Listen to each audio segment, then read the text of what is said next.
Manusia hidup di dunia hanya sementara. Tidak ada yang abadi di dunia ini. Begitu juga manusia. Seiring berjalannya waktu dan bertambahnya usia, ia akan meninggal dunia. Tidak peduli apakah ia masih anak-anak, remaja, dewasa, atau sampai menginjak usia tua, manusia akan merasakan beregangnya nyawa dari badannya. Kita pasti merasa sedih dan kehilangan ketika ditinggalkan oleh yang tercinta. Perasaan ingin selalu bersama seakan sirna ketika ia pergi meninggalkan kita. Kebersamaan yang kita mampu melepaskannya meskipun dalam ingatan dan bayangannya. Aku tidak ingin berkata bahwa hidupku benar-benar berat, karena aku yakin setiap insan mempunyai ujian yang berbeda. Tingkat ujian yang diberikan oleh Tuhan kepada makhluknya disesuaikan dengan kemampuan mereka masing-masing. Sehingga dari teori itulah aku berusaha untuk tidak meremehkan kesusahan yang dihadapi oleh orang lain. Namaku Devi Nurliana. Aku adalah anak ketiga dari 5 bersaudara. Aku lahir pada tanggal 1 Juli 2005. Selisih umurku dengan kakak keduaku hanya 5. Ada beberapa hal yang aku alami saat kecil.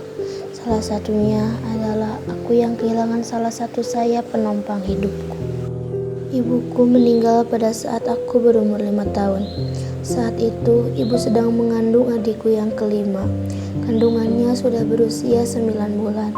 Sudah waktunya adikku untuk lahir. Dulu, ayah bekerja sebagai satpam. Jadinya, dia jarang berada di rumah karena pekerjaannya yang padat. Dia juga kerja sampingan sebagai pelatih silat. Dulu, pada saat malam minggu, ketika itu ayahku sedang tidak ada di rumah karena pekerjaannya yang padat.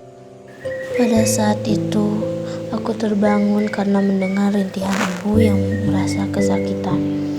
Dan saat itu juga aku menghampiri ibu di kamarnya.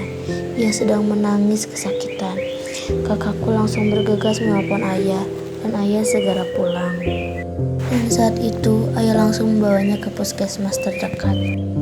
Ibu yang sedang berjuang antara hidup dan mati untuk mempertahankan adikku yang masih berada di dalam kandungannya. Aku hanya dapat berdoa, semoga saja ibu dan adikku dapat selamat dan dalam keadaan sehat. Dan akhirnya adikku sudah datang ke dunia dalam keadaan sehat.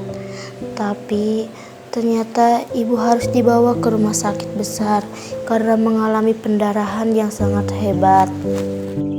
Dan saat itu juga ibu langsung dibawa oleh ambulan untuk pergi ke rumah sakit.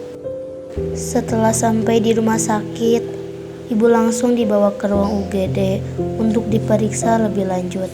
Semua orang hanya bisa berdoa agar ibu selamat.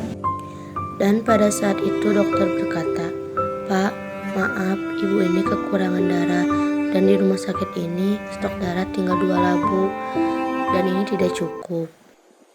Dan ayah langsung bergegas pergi untuk mencari darah. Ketika ayah sudah dapat darah tersebut, ia langsung membawanya ke rumah sakit. Saat di rumah sakit, tiba-tiba jantung ibu berhenti berdetak. Dokter dan para perawat pun dengan sigap mengembalikan detak jantung ibu dengan alat bantu kejut jantung. Namun setelah berusaha beberapa kali menggunakan alat tersebut, detak jantung ibu tidak juga kembali. Dan saat itu dokter menyatakan bahwa ibuku sudah meninggal dunia. Sedangkan pada saat itu adik bayiku masih berada di rumah sakit karena dokter bilang ada racun di tubuhnya. Karena itu adik bayiku masih dirawat. Lalu sekitar jam 3 pagi jenazah ibu diantar ke rumah dengan ambulan. Saat itu aku sedang tidur bersama kakak-kakakku. Tiba-tiba kami mendengar bunyi sirine ambulan di depan rumah. Kakakku pun langsung bangun dan bergegas untuk keluar. Aku juga mengikuti kakak. Dan betapa terkejutnya aku melihat beberapa petugas rumah sakit menggotong keranda yang berisikan jenazah ibu di dalam. Pagi harinya, para tetangga dan tamu berdatangan untuk melayat. Lalu jenazah ibu dimandikan dan disolatkan di masjid terdekat. Setelah itu, kami berbondong-bondong mengantarkan jenazah ibu menuju tempat peristirahatan terakhir. Saat ibu dikuburkan, aku yang baru berusia 5 tahun itu merasa asing dengan tangisan-tangisan di tempat pemakaman. Namun, anehnya air mataku juga turun dan membasahi wajahku. Sungguh, saat itu aku merasa kehilangan seseorang yang sangat berharga di hidupku. Dan kini, ayah telah berdamai dengan perasaannya dan telah menikah. Ibu baruku tinggal di rumahku bersama dengan aku dan saudari-saudariku. Saat itu juga ayah disibukkan dengan pekerjaannya yang mengharuskan selalu pergi keluar kota, sehingga di rumah hanya ada aku dan saudari-saudariku dan ibu baru. Ibu baruku juga bekerja dan sering pulang larut malam. Lalu saat itu adik bayiku yang waktu itu dirawat juga sudah berumur 5 tahun dan dia tinggal bersama nenekku. Lalu seperti halnya sebuah keluarga yang selalu memiliki konflik permasalahannya sendiri.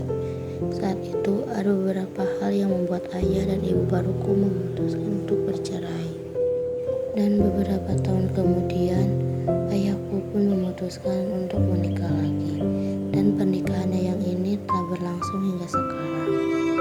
Sekarang aku masih tinggal bersama ibu baruku lagi di rumah ayah dan tentunya bersama dengan saudari-saudariku.